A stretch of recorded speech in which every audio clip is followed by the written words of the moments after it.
Yeah, hi. Alrighty, ladies and gentlemen, it is time for your late night WWE Bad Blood 2024 review. The show was whatever.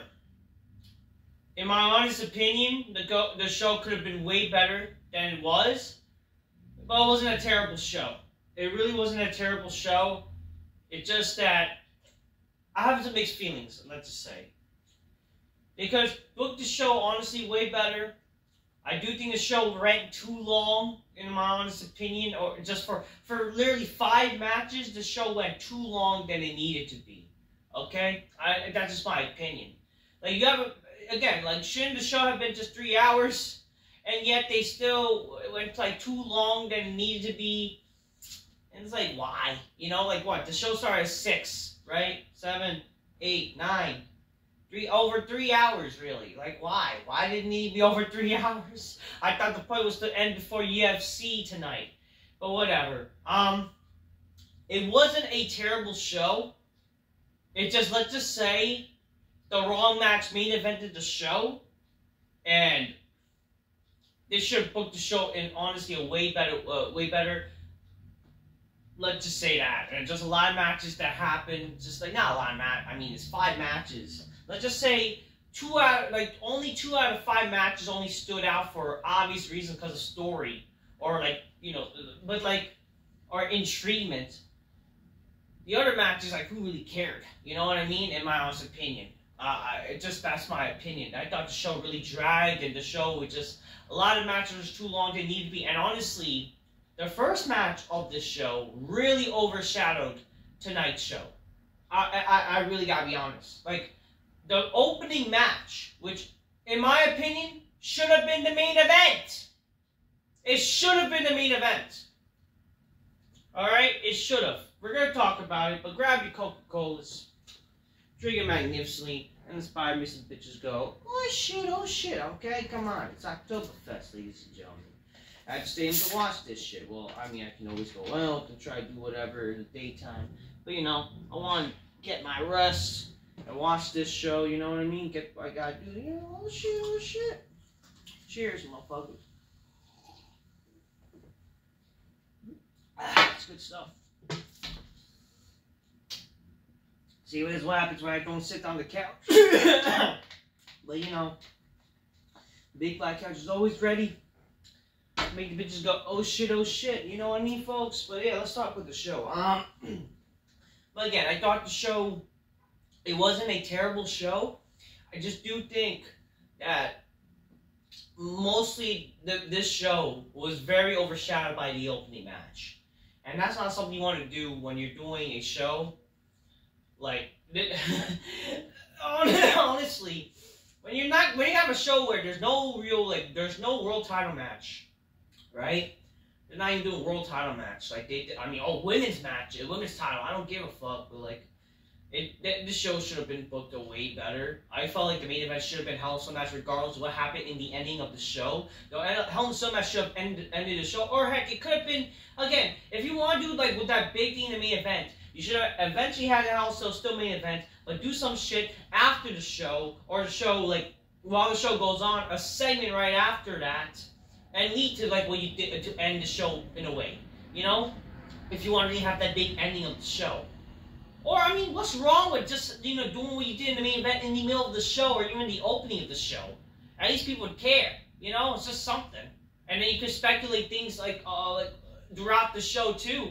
That way you could have some intrigue to watch this pay-per-view. You know what I mean? But regardless, we'll talk about it. This first match was, well, the show started with America the Beautiful, not America the Beautiful, or God Bless America by Samantha Irvin. She was singing. Then after that, you then had Jade Cargill, you got the ghetto black bitch. You got Bianca Belair, Jade Cargill, and Naomi sassy black bitches. We got Big Weave and shit. We're gonna go shot Keisha in the ass. I mean, why are they the hosts? Why did this show need fucking hosts? Like, I don't fucking get it. I mean, Triple H is there, right? He was on the show. What the fuck does that have to do anything? Regardless, whatever. Anyways, The first match was the Hell in a Cell match. And I think that was a big mistake. I knew it from the match was announced being a Hell in a Cell match, that it should have at least been a pay-per-view, at least semi-main event even. But honestly, this match really proved it should have been the main event. Straight up, bar none. This match should have been the main event. After all, this was the big planned match since the get-go. When they announced that Bad Blood was coming back, this was planned to always been the Hell in a Cell match. And all of a sudden, for some reason, put it as the opening match.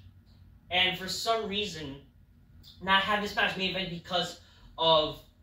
Sure, they did their main event stuff, like whatever, but I still felt they could have overcome, they could have still done something where if you booked this match in the main event, you could have still done what you did in the main event segment, but just like a segment right after to lead to something, to what happened on the show.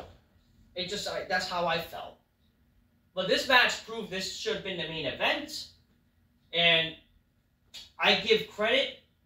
CM Punk versus Drew McIntyre in Hell in a Cell really was a good match. A really good match. Very good. Definitely, bar none, one of the best Hell in a Cell matches in recent memory. I don't know if I was even say this is better than Rollins versus Edge, because that was definitely the best Hell in a Cell match in recent memory. But I mean, in terms of the Red Cell, like, thank fucking God, by the way. Thank fucking God.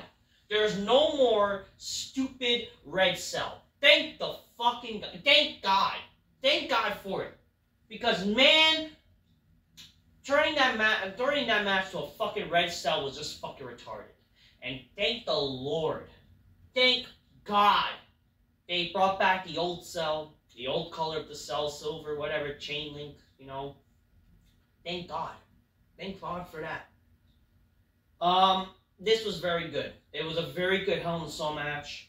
Despite the sad turnaround of this story where it turned into a fuck about the bracelet shit. I mean, I don't mind them using the bracelet in the storyline. It just, you gotta make shit make sense. And you can't just rely on just installing with the bracelet every fucking week. There's gotta be more than just a fucking bracelet.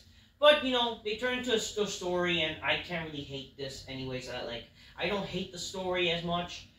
But, like, it could have been so much written better, but it's still okay, you know? Still okay, what they did. Regardless, man, the Hell in a Cell match, like, this was supposedly planned to be the main event, but then they, for some reason, gonna do because of whatever happened, and, you know, because of what was planned, I guess, or because a big thing that happened in the ending of the show. But regardless of that, I still think it should have made him end the show. There's things you could have worked around it, but because this match, really, it overshadowed all the matches tonight. It really did.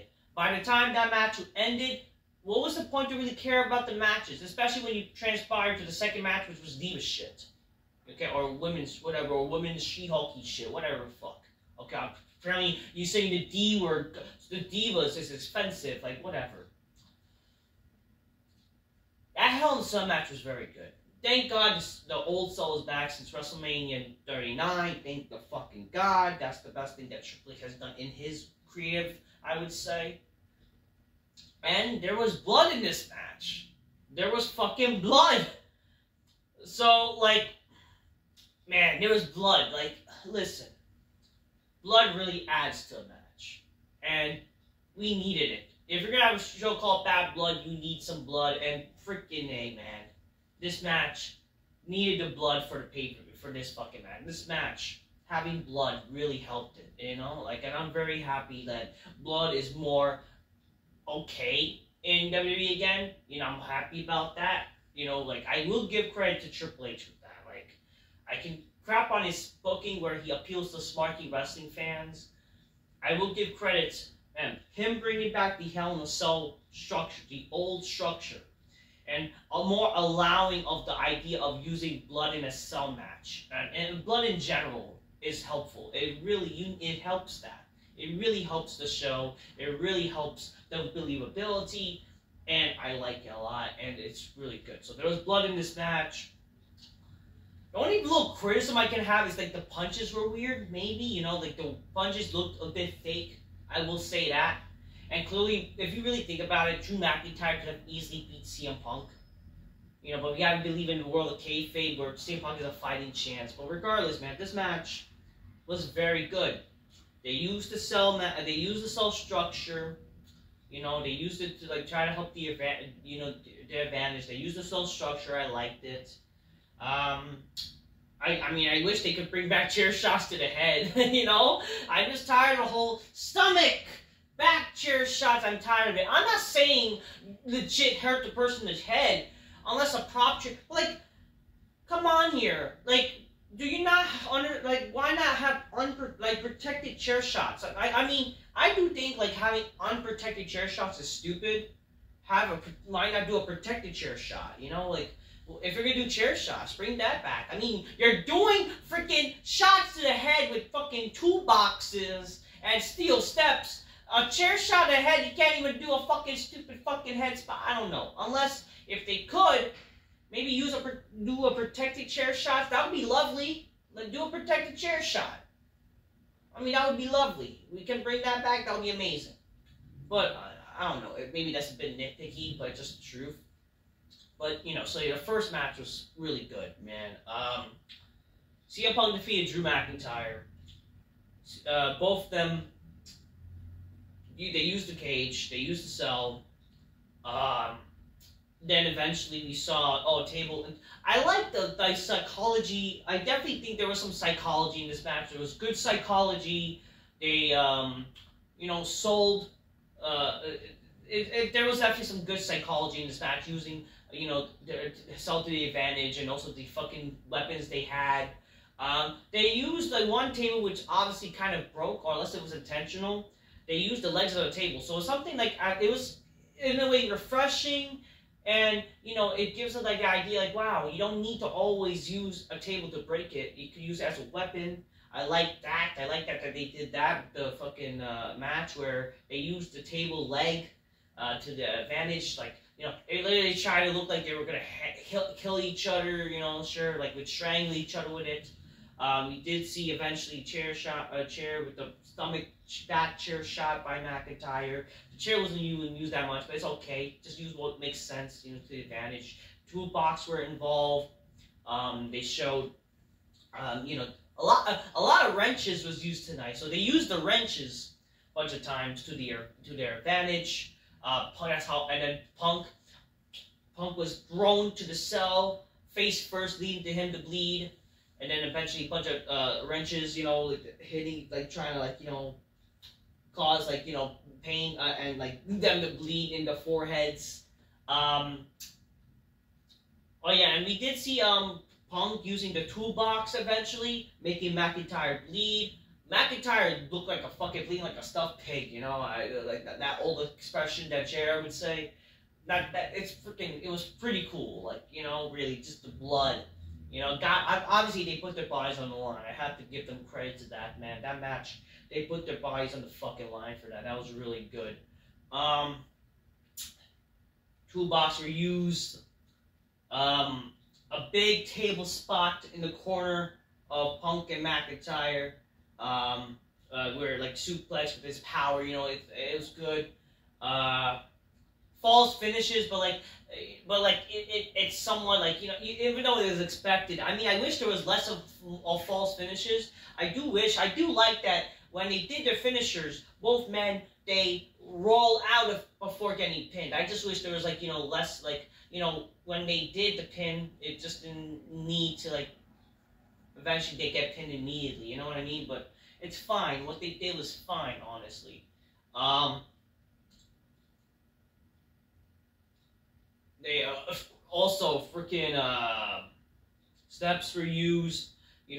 Punk was about to. I mean, they both obviously did their finishers, but they all both kicked out at 2. I mean, I just would rather have waited if both of them just had their finishers just not really used too much and just them rolling out. That would have helped a lot in terms of whatever. They used the steel steps. Just good moves on, and eventually McIntyre towards the end of the match, he takes out the fucking bag. It looked like there was gonna be thumbtacks, but instead it's beads, right? It's the freaking beads of Punk's necklaces, like all these plastic necklaces. I mean, I was like, oh, they're gonna use thumbtacks. I mean, I could be angry, oh, this is like PG-ified or whatever, but like at the same time, it makes sense because this is part of the story. But we did see he splattered the beads. It was about to hit Punk with a Claymore, but then Punk wipes out. McIntyre lands on the steel steps onto the beads. Punk takes the beads, mush it onto his face, like makes him eat it. And then we see him do the go to sleep. But this time, with Shane wrapped into his leg to do the go to sleep. If anything, that definitely is a better way to do it as a go to sleep finisher. And 1, 2, 3, Punk won. After the match, he could barely walk and whatever. And he's gonna talk to his wife and whatever. And yeah, both look. Definitely, this match should have main evented. Really, this match is an example of a pay-per-view main event quality match that happened on the opening of the show and it stole the show. This match is an example of stealing the show. Okay?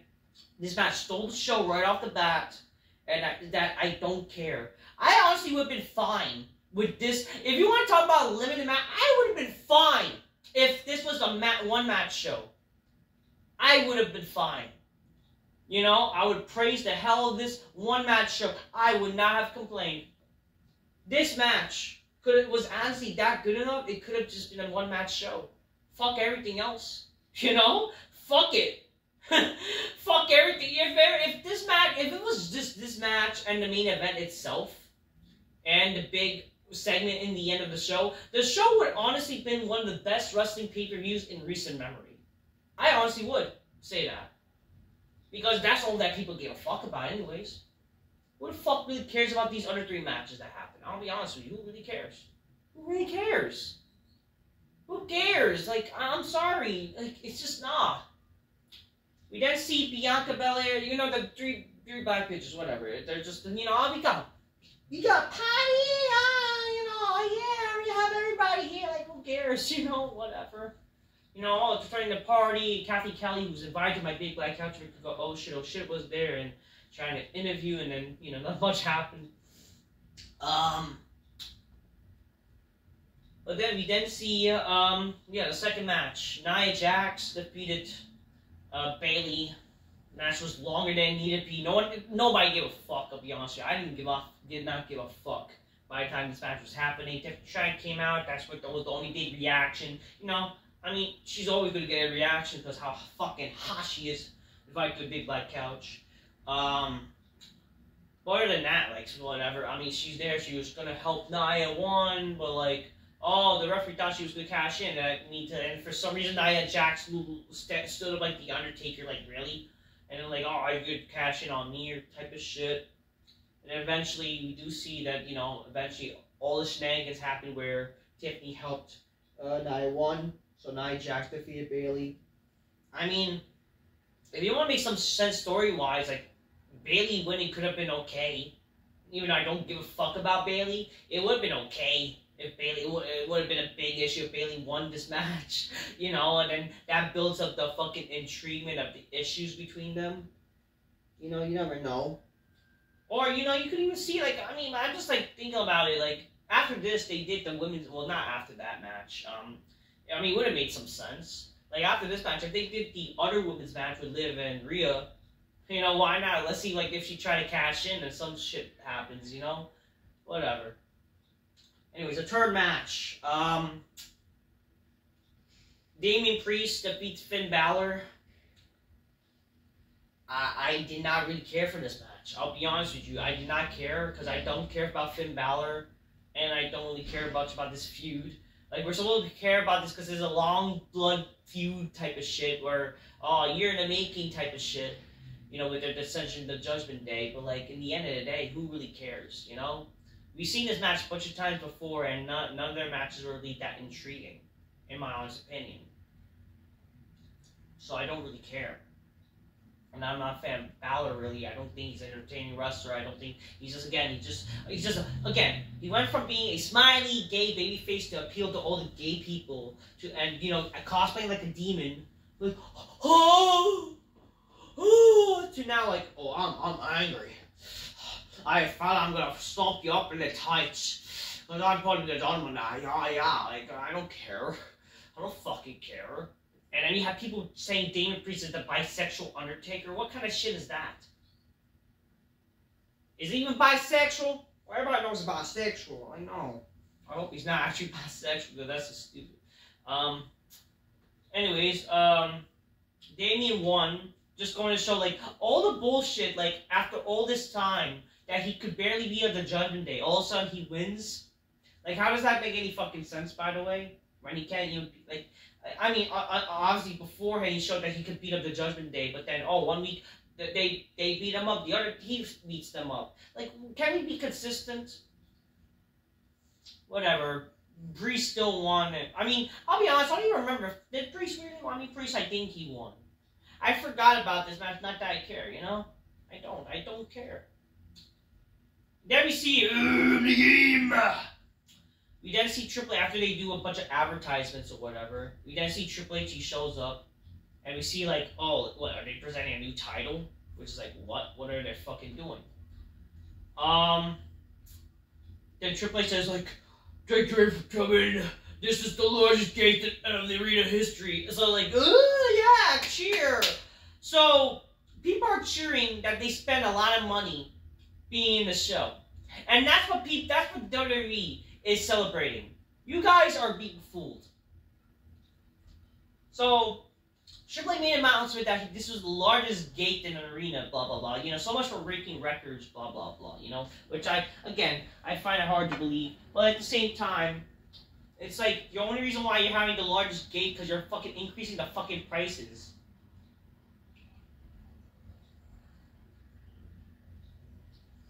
Like, the fuck is up with that? You want to talk about inflation? The biggest inflation is WWE's ticket prices. That's for damn sure. It's outrageous. Then Triple H says, we are also 1 month away from one of our grandest events, spectacles, Crown Jewel in Saudi Arabia.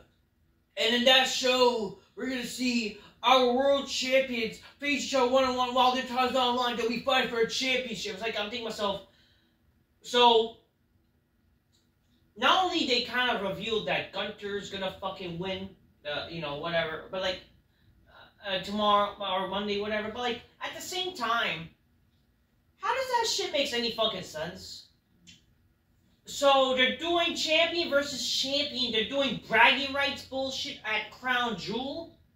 I mean, they're no longer doing that Survivor Series, cool, but like, they're doing bragging rights shit where, oh, the winner, it's going to be a new yearly championship where the winner will win the 2024 Crown Jewel champion. So basically, rather than doing a story match where for the title on the line, they're going to do expected bragging rights type of bullshit where, oh, great, the champion versus champion, well, they're basically they'll be fighting for basically the championship of champions title, basically.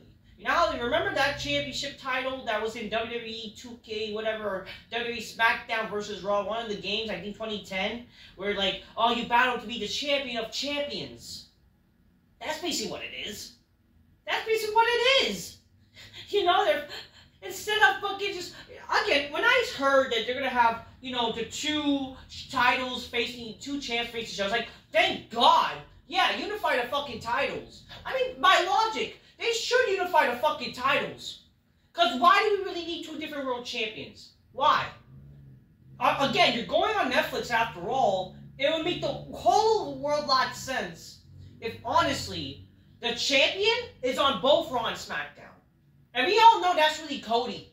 Okay? We all know that Cody's really the main champion anyways. And you're not going to have anyways your champions be part-time. Why not have the champion be on both shows and they could be the full-time champion? It's not the end of the world if sometimes if Reigns were to win the title, he could have had a short reign as champion. Now he's a babyface type of shit. You know?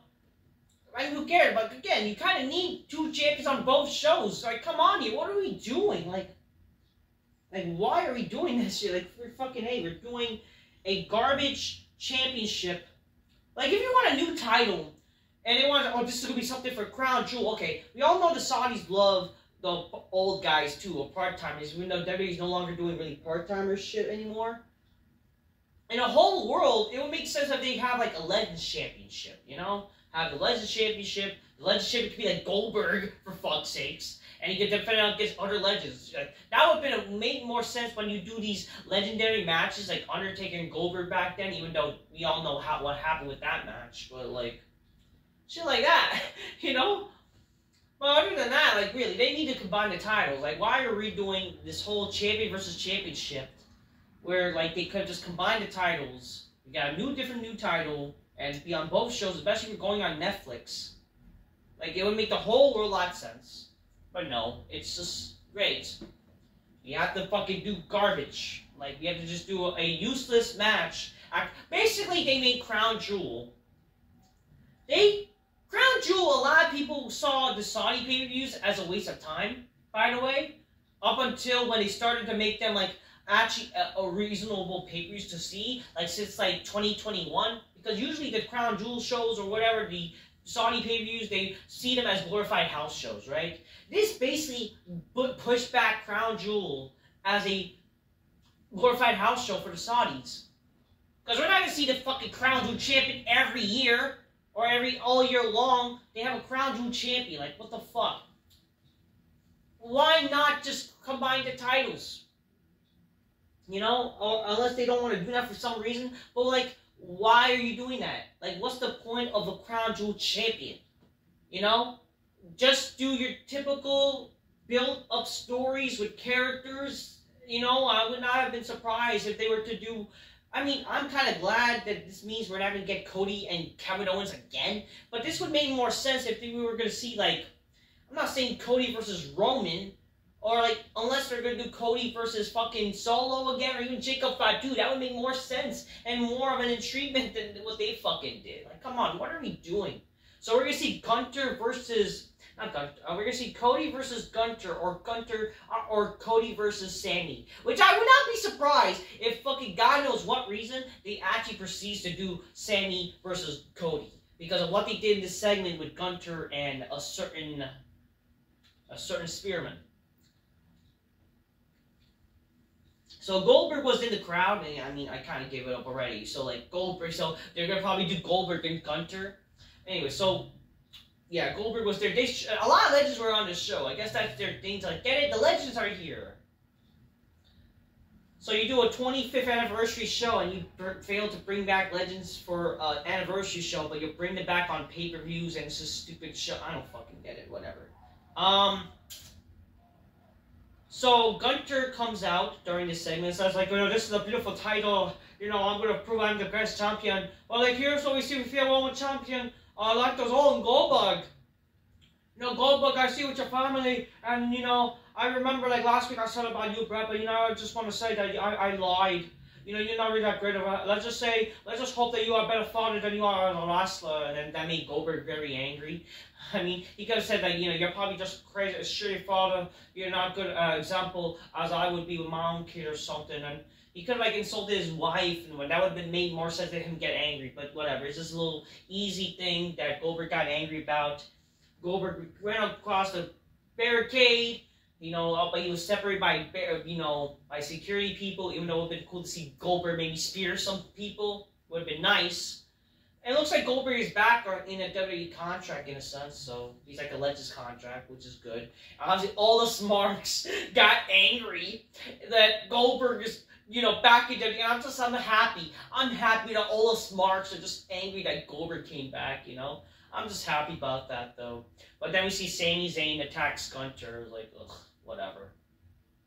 Don't be surprised if they do that shit. That they do like a Crown Jewel Gunter versus Goldberg. You don't be surprised. That's what they might do. Even though I would have not mind if Goldberg versus Gunter actually ends up being a feud. And Gunter loses to Goldberg. That would have been fucking hilarious. And then people say, oh, Triple H, what are you doing? This is Vince shit. I don't fucking care. Again, you guys forgot that Triple H learned all the things he done from Vince McMahon.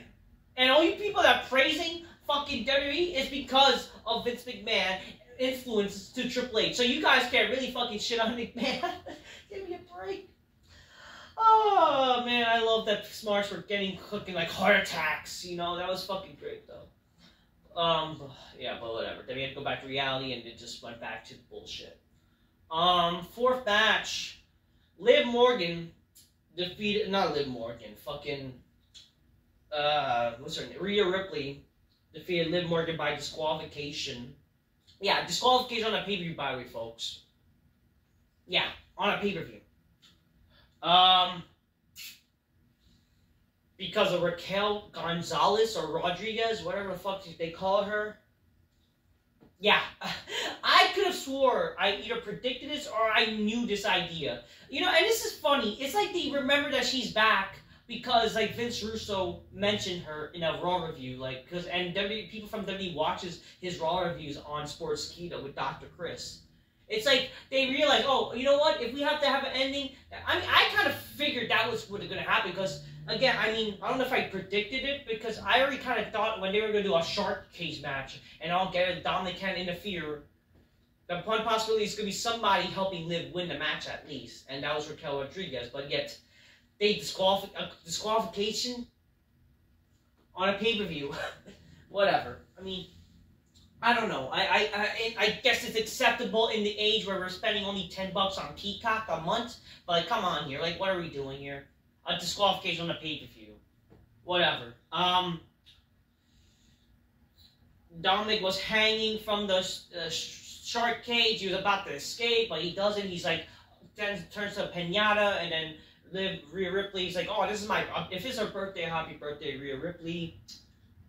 She whips, I guess it was a symbol to her birthday. I don't fucking get it, whatever. She's Dominic like a pinata with a kendo stick, and then we eventually see Raquel Gonzalez attacks Rhea Ripley, and that's the disqualification. But then, after that, she does her finisher to Rhea Ripley and puts Liv on top of her and acting like the match is still going on. That was a big botch. Okay, that's a big botch. It just, she looked so confused. Like, I feel bad for her because, like, that's dumb, and especially her coming back. Like, I get why she was gone. She was gone because of a skin condition, which I feel bad for her. And, I mean, she looks good. You know? an actual kind of Amazonian hot chick, you know? Or not hot Amazonian Latina chick. Hey, what's going on? You're invited to Big Black Couch, too, Raquel. Good for her surviving, you know, her skin condition. But, like, what are they doing? It's like they came up with this last minute, or don't know what the fuck they were doing. It looked like a clusterfuck, and honestly, like, what the fuck was that? And I didn't really care for the match anyways, too. The main event. Like I said, Punk and McIntyre should have main event. Sure, this was the only intriguing main event. I mean, this was one of the other intriguing matches besides the Cell match. But I gotta be honest with you guys. Do you really care for this match being a main event for the pay-per-view? You know, oh, it's Roman's first match back. I gotta tell you guys, they should have even done a better match for Roman coming back as a first match, or there should just... First of all, I'll be honest with you, this match, again, I said this before, and I'll say it again, it's a SmackDown main event on a pay-per-view. This match would have been good on a SmackDown, okay? They made it a little special because, again, it's there on a pay-per-view. They had special entrances for each wrestler. Roman had his special entrance with the choir, and then they had some cheerleader shit with, and get it, Cody looked like a skeleton shit, whatever. The problem with this match was kind of boring. I'll be honest with you. This match was kind of slow and boring. Not exciting. This would have been fine for a SmackDown main event, right? But because, for God knows what reason, because they don't have any ideas and they want to, you know, stall a little bit because, you know, they think this is just a B-level pay-per-view. It's not worth anything. You know, they just did a tag match. So it could have been like, you know, titles on the line or something like that. Some implication, like, I don't know. Something. Some stakes. They're not even announced some stakes in this match. There's no stakes involved in this match, you know? But whatever. The match was fine, you know. Eventually got fine because but the problem is I fell asleep for 5 minutes during this match. I'm not gonna lie, you guys. I fell asleep for 5 minutes, a little bit in this match. That's not good. You know, that's not good. When you're doing a main event match, you don't want to fall asleep. I'm surprised I fell asleep after the entire show, where like most of the matches I did not give a fuck about, and that's the match I fell asleep because I guess, you know, as the show went on, it really kind of dragged a lot. You know, the match wasn't bad or terrible, but just it wasn't really that exciting. You know, until like the last few minutes. You know. We then see, oh, Cody does his frog splash onto Jacob Fatu through the table. Oh, that was like the only really cool spot. Roman, you know, he's like being a bit slow. You know, I get his first match back, but he's been slowing a bunch of times lately in his matches anyways. The Bloodline, they try to get involved, you know, try to help Jacob and Solo win the match, you know, but they were not enough. But, like, we then see, oh, someone's there. And you could just tell it was Jimmy Uso. So Jimmy Uso, he returned, and he does super kicks to the fake Usos. And, you know, he's back on Roman's side. And then, yeah, Roman eventually win by pinning Solo. I mean, that's okay, you know? It's alright. It's like, and everybody's thinking, wait, where's The Rock? Where's the fucking Rock? You know? Like, where the fuck is The Rock? That's what people were thinking about in their fucking minds, you know? The show honestly went too long, didn't need to be. People were just like, what the fuck is The Rock? You know? But then, like, what? Are they really going to end the show without The Rock being there? Even though, like, he was, like, basically in Atlanta? Are people going to be disappointed? Then, like, oh, Roman and Jimmy, they hugged. Then they walked away after, like, acknowledging Cody, you know, like, yeah, a little nod, and they walked away. But then, oh, the Bloodline. So, like, after when they did that, you kind of tell it, okay, there's still some hope with The Rock, you know, they're doing something, you know, even though they're pacing this too much than they needed to be, you know, unless they're trying to make people, like, they're, like, teasing you know, like, they're giving you that little that tension, you know, which, you don't really need that in wrestling, come on. I mean, actually, you need that, but, like, in a main event segment where, like, people are, like, expecting big things to happen, you just had the fucking match, well, whatever. They basically did the same thing earlier minutes. Just they did it again where, oh, get it, the Bloodline are attacking Cody. They just did the same shit, really. You know, just I don't know, like, they just think, oh, they cleared house. Like, Roman, Cody, and Jimmy, they cleared house. Like, they really need to see that again? You know, really? But, like, eventually after that, you see them stand tall. Oh, yeah, we see Roman picks up the WWE title, he gives it to Cody because that was dropped. And then after that, you see the crowd goes wild. Hit them some Mel. The Rock is cooking. The Rock! The Rock, ladies and gentlemen. The Rock does not disappoint. He was there in Atlanta. If he was there for a football game, it makes sense for him to be in the WWE, folks. Rock was there, ladies and gentlemen. And he just does nothing. He just does nothing. Like, I was thinking, you know, if anything will make some sense, The Rock just cost Roman the match. Like, I thought that was going to happen on the show. Like, I didn't expect, like, Solo and Jacob just to straight up lose. I guess because, sure, Jimmy got involved, right? But I was expecting that, at least something like that. And then Jimmy could have showed up by the time or Survivor Series, and they could do that Bloodline, big Bloodline Civil War, you know? But yeah, The Rock came out. He came out with his Brahma Bill People's Championship. And he was just standing there. He just stand there, just had a face off. And it's like, okay, fuck it, you know, it's cool. Just that is cool, okay? It's the fucking Rock, you know? I mean, would it have been cool to see him do something to make it more impactful? Sure. I mean, I thought they could have done weight things more better. Or just more excitement, but, like, he's just there. Like, honestly, like, if this was a Raw or a SmackDown, like, fine. This was a pay-per-view. But whatever, it's fine. I mean, it honestly felt like if this show was literally a Raw, like a 3-hour Raw, like, I'm all for it. If this was a 3-hour Raw itself, this would honestly be acceptable for a Raw. But this is a pay-per-view or a premium live event. I don't care, you know? It's a premium live event. People are still spending money for this shit. Come on. Well, regardless, The Rock ending the show, you know, he just basically basically telling everyone, hey, hit my music here, and then, okay, we out. That's how the show ends. It just ends with Rock just showing up. Okay, we out. We done. Are people happy now that I showed up? That's basically how The Rock was. But man, it's funny, man. But anyways, the show, that was good. The main event, it could, but I think things could have done better. Again, I still think Punk and McIntyre could main evented, and then eventually, here's what I would have done.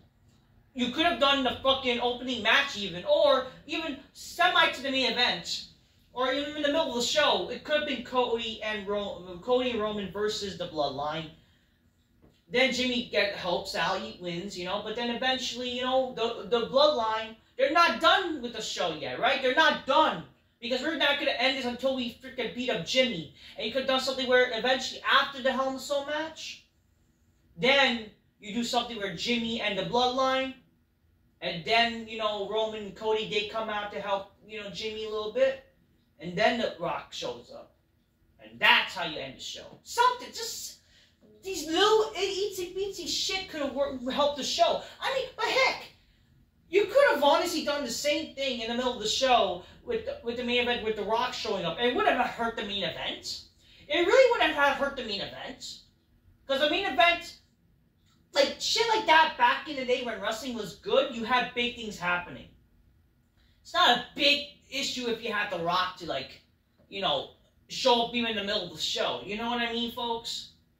But whatever. I mean, it's okay, what they did tonight. It's just, I think that those little itsy-bitsy ideas could have made the show flow a lot better. Because honestly, that Hell in a Cell match should have made it in the show. But other than that, Rock came back. Main event was fine, even though I fell asleep during it. But, I woke up just in time with the big table spot. But yeah, man, Punk and McIntyre stole the show. Main event. Rock and Jimmy there. Honestly, if this was a 2-match show, the show would have been one of the best, Even though I thought the main event was kind of boring, but it would have been still acceptable. I would have been all happy as clams. You know what I mean? And easily, if you think about it, easily those two things could have made a good SmackDown. A very good SmackDown. Heck, a good Raw, since Raw's going to be 2 hours now starting this Monday. You know what I mean? But other than that, the show, it's whatever. It's alright. It was an okay show. Let's just say it was an okay show. Definitely Punk and Drew stole the show. And Rock being there was a nice little cherry on top of a somewhat, good match, but then a good opening match, but then the show became very boring, So at the end of the day, I just say the show was okay. Let's just say that, the show was okay. The main event was still kind of a little boring, but it's alright. It was an okay match, I guess, in the end of the day, everything that happened, So overall, an okay show. 2 out of 10. Or 4, I don't know. I'm just going to say this was an okay show. And that's I feel like that's even generous. I feel like that's being generous. You know what I mean? Because I want to like the show. It just actually do entirely good things and make people actually care. You know what I mean, folks? Anyways, that's what I'm going to say. Until next time, peace. Yeah, bye. Okay, show, folks. Rock, ladies and gentlemen. Till next time, peace. Yeah, bye.